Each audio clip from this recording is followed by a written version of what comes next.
ये कहानी आपकी जिंदगी बदल सकती है। अगर आप सच में जानना चाहते हैं कि किस्मत कैसे बदल जाती है, तो यहाँ से कहीं मत जाइए, क्योंकि जो मैं आपको बताने वाला हूँ वो आपने पहले कभी नहीं सुना होगा।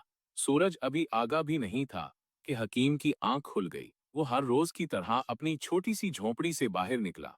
झोंपड़ी कहना भी गलत है, सिर्फ कुछ पत्थरों और सूखी शाखों से बिना एक छोटा सा मकान था।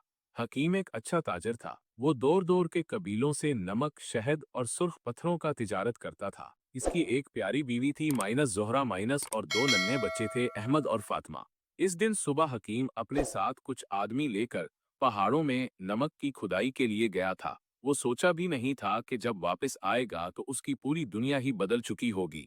दोपहर का वक्त था जब उन्हें दूर से धुआं उठता दिखा। पहले तो लगा कोई आग जला रहा होगा, लेकिन जैसे जैसे पास आए, दिल में खौफ बैठता गया। धुआं तो उनके गांव की तरफ से आ रहा था। हकीम ने अपने साथियों से कहा, भागो, गांव में कुछ तो गड़बड़ है।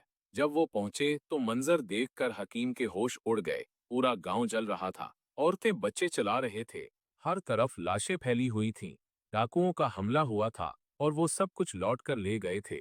हकीम पागलों की तरह अपने घर की तरफ भागा, लेकिन वहां सिर्फ राख का ढेर मिला। जोहरा, अहमद, फातिमा, कोई नहीं मिला। पड़ोसियों से पूछा तो मालूम हुआ कि डाकू इन सब को अगवा करके ले गए हैं। हकीम ने आसमान की तरफ देखा और चीख कर कहा, ए अल्लाह, मेरा क्या कसूर था? मैंने क्या गुनाह किया था?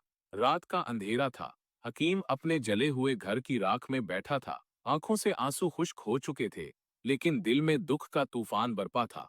गांव के बच्चे कच्चे लोग आए और कहा, हकीम, चलो हमारे साथ, यहाँ अब कुछ नहीं बचा।